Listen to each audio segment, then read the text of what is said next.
Olá pessoal, sejam bem-vindos a mais um episódio da série No Original, a série que traz mandamentos e outros textos relevantes da Bíblia hebraica no seu contexto original, sem puxar sardinha para nenhuma religião, sem dogmas, apenas entendendo como os primeiros ouvintes e leitores da Bíblia hebraica teriam compreendido essas passagens. Eu sou Felipe Moura, exegeta da Bíblia hebraica e também psicanalista.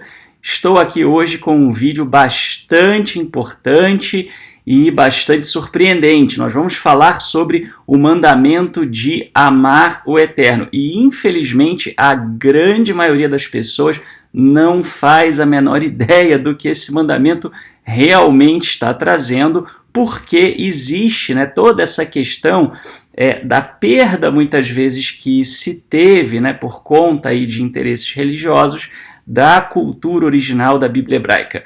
Vamos então ao texto em questão, que é Deuteronômio 6:5, amarás, pois, o Eterno, teu Elohim, teu Senhor, que tem essa conotação, de todo o teu coração, de toda a tua alma e de todas as tuas forças. Muito bem, como compreender esse mandamento especificamente? Bem, se vocês já assistiram o episódio 4, onde nós falamos sobre amar o próximo, vocês já sabem que amar, no hebraico bíblico, ohav, no hebraico moderno seria ahav, deriva desse radical, dessa raiz, yud, he, beth, que significa o quê? Dar ou doar. Eu não vou explicar muito disso aqui porque já está explicado no episódio 4. Então, se você quiser mais informações sobre isso, sobre o verbo amar, que não significa emoção, sentimento, mas tem a ver com doação,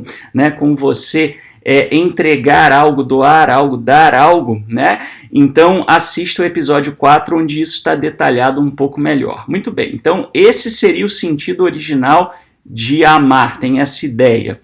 E aí nós temos o coração, e a alma, que tem uma conotação um pouco diferente. A parte da força ainda é muito parecido com a nossa cultura, mas o que seria o coração? Coração, no hebraico bíblico lev, ou lev no moderno, ele não era, como é na nossa cultura, o centro das emoções e sentimentos. O coração, para a cultura semita, antiga, para a cultura bíblica, ele era muito mais do que isso.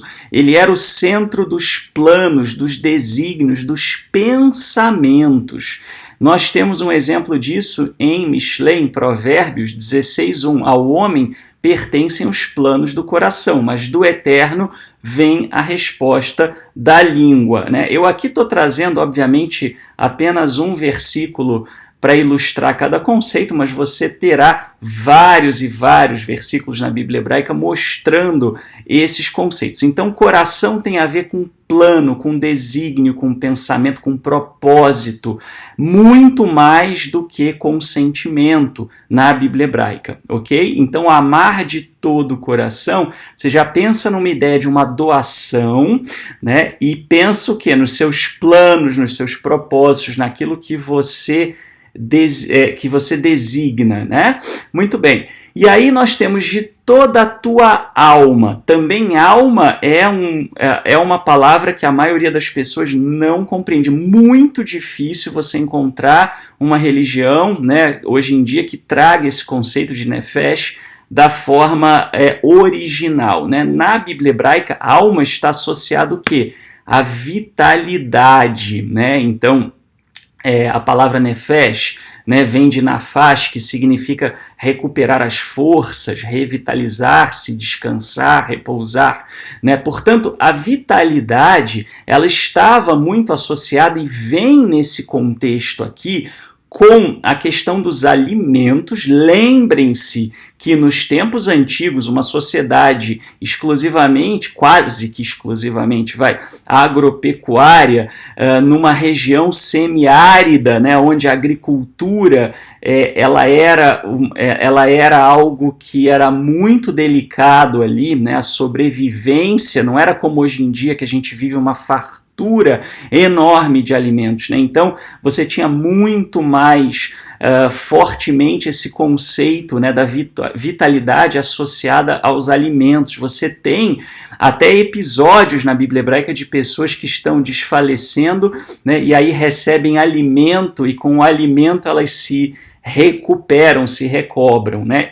Então nós temos um exemplo disso em Provérbios 13, 25. O justo come até saciar a alma, mas o ventre dos perversos terá falta. Nós temos no próprio livro de Deuteronômio também, né, em Deuteronômio 14, quando fala das festividades, que eram grandes banquetes, eu falei disso num vídeo recente, né, de festa bíblica, né, na série Cultura Bíblica.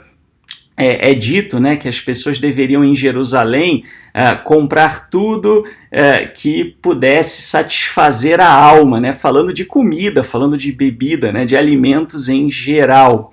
E também ao trabalho. Por quê? Porque o trabalho era, né, como a gente tem também na nossa cultura, a expressão o ganha-pão, né? Então era como eles tinham, né, o seu alimento, a sua subsistência, a sua vitalidade. É um uso um pouco mais figurativo do termo nefesh, né, mas é um uso que também aparece nas escrituras, em, por exemplo, Deuteronômio 24, 6. Não se tomarão em penhor as duas pedras de moinho, nem apenas a de cima, porque assim se acabaria penhorando a própria alma, né? Então a ideia era que você não deveria pegar uma pessoa pobre, né, uma pessoa que não tinha muitos recursos, e pegar uma pedra de moinho que eles usavam para moer os grãos, né, para poder fazer comida e tomar como penhor, né, por um empréstimo de alguma coisa, porque se você fizesse isso, a pessoa ela não teria recursos, né, para poder fazer o trabalho dela e comer, né? Tem outros versículos que também trazem essa ideia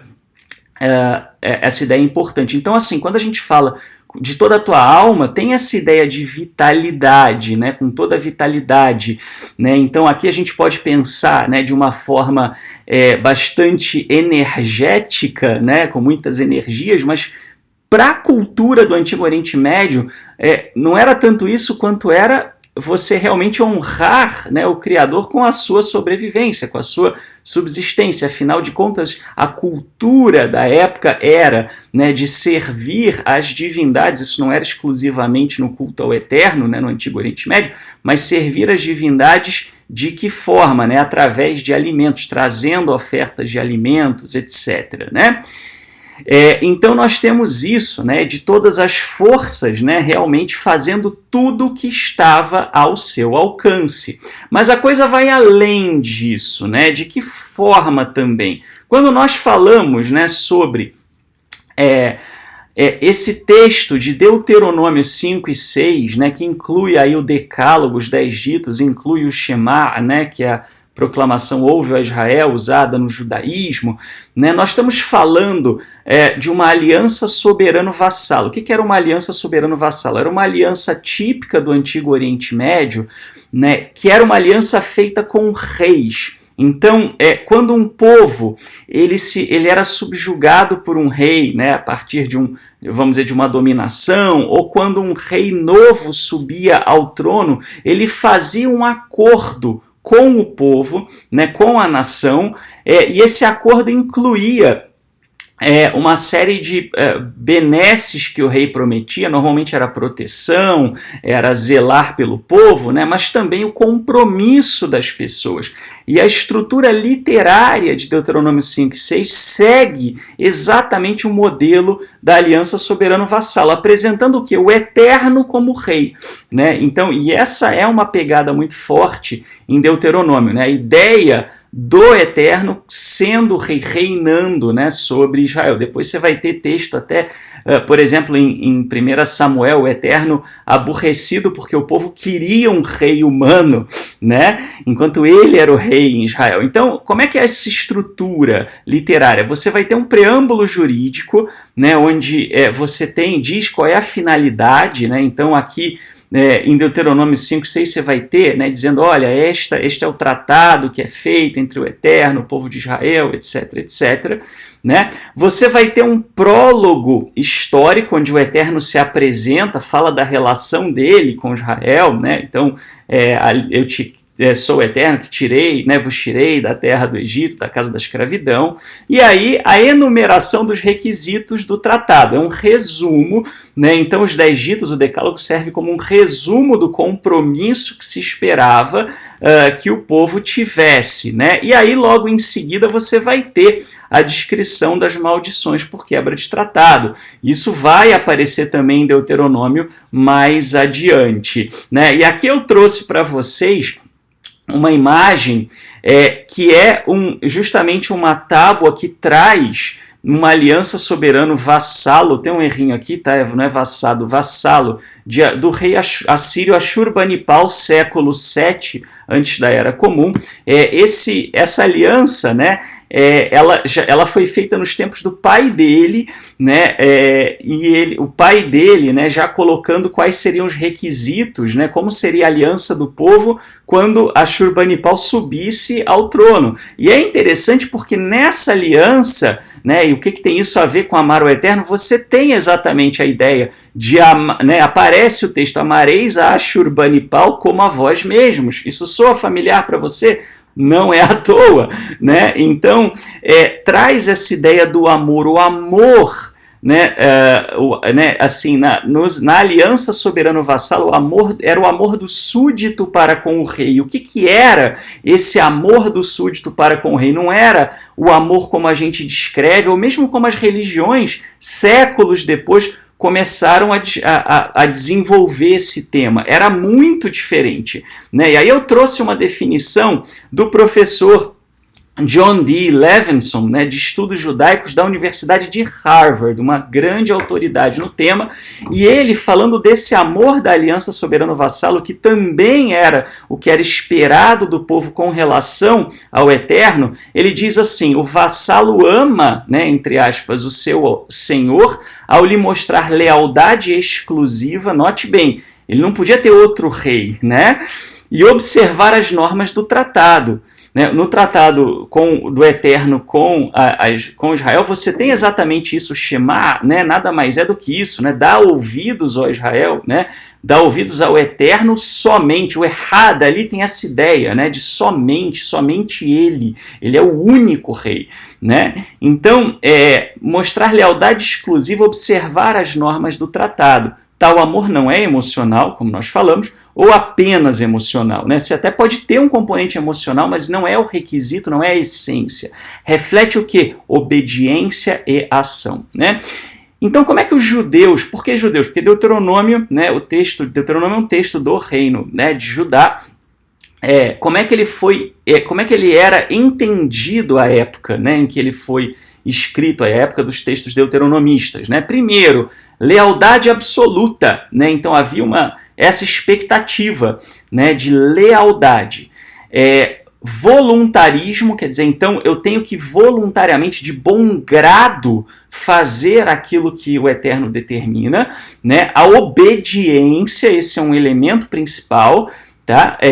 Também, né? Então eu tenho que ser voluntarioso, aí a ideia de doar, de dar, né? Eu tenho que ser obediente, quer dizer, o que o rei me pedir eu dou, né? Com lealdade, e lealdade somente a ele, né? E aí por que é tão intensificado, né, esse mandamento, né? Então ele está intensificado de todo o coração, de toda a alma, né, de todas as forças, porque essa ênfase, essa coisa quase superlativa, justamente a ideia era que seria acima de tudo, né, acima dos reis humanos, dos governantes humanos, porque os governantes humanos existiriam, né, mas acima de tudo. Então, para a gente parafrasear e entender o que realmente está por trás aqui desse versículo, como é que eles teriam entendido esse versículo? Sereis leais, né, ao Eterno, e obedecereis às suas ordens e suprireis todas as suas demandas com todos os seus recursos, inclusive os de subsistência. Então a ideia era essa: olha, tudo que o Eterno pedir de você, você fará. E você fará com felicidade, com alegria, sendo voluntarioso, de bom grado, né? Você não fará não fará só o básico do básico, o arroz com feijão, aquela coisa né, para deixar rolar. Não, você vai fazer melhor, você vai fazer o seu melhor. Não é sentimento, é ação, atitude. Eu vou fazer o meu melhor, eu vou dar o meu melhor, né, para o Criador naquilo que diz respeito ao que ele exigir de mim, o que ele demandar de mim. Era assim que se entendia. E essa é a expectativa bíblica do texto de Deuteronômio referente ao amor ao Eterno, falando no sentido original, sem dogmas, sem desenvolvimentos religiosos posteriores. Se você gostou do nosso material, aqui está a bibliografia, né, para que você possa ver mais. Então, a Jewish Study Bible, que eu costumo citar, uma bíblia muito boa, né, o léxico do Brown Driver Briggs, para a gente ver, né, o hebraico. E aí, alguns, assim, no final, né, a Biblioteca de Ashurbanipal, que está no Museu Britânico, no British Museum, tem mais de 30 mil itens. Essa biblioteca impressionante do período assírio, né, ajuda a gente a entender o contexto. E aí 2 artigos também muito importantes da Dina Grant, Loving God Beyond the Way You Love Ashurbanipal, de onde eu tirei a ideia, né, justamente da intensidade. Né? A Dina Grant, doutora Dina Grant, ela fala muito sobre isso, muito interessante esse artigo. E o John D. Levinson, né, que eu citei, né, The Shema and the Commandment to Love God in its Ancient Contexts. Tá? Então tá aqui a bibliografia, e se você gosta desse tipo de material, se você gosta de um conteúdo mais acadêmico, né, mais voltado para o entendimento original das Escrituras e não tanto para dogmas religiosos, então não deixe de acessar o nosso site, monoteísta.org/canais, você saberá como receber os nossos materiais. E se você gostou desse vídeo, se esse vídeo ajudou você, enriqueceu o seu conhecimento, então não deixe de nos ajudar, retribua! Isso também é um princípio bíblico, você pode fazer isso através do Pix, universomonoteísta@gmail.com. Nós não temos outra fonte de renda que não doações para que a gente possa fazer mais. Então, né, não é só uma retribuição, mas também, se você quer ver mais vídeos, então nos ajude para que a gente possa fazer cada vez mais e melhor. Muito obrigado e até o próximo episódio no original, se o Eterno assim os permitir.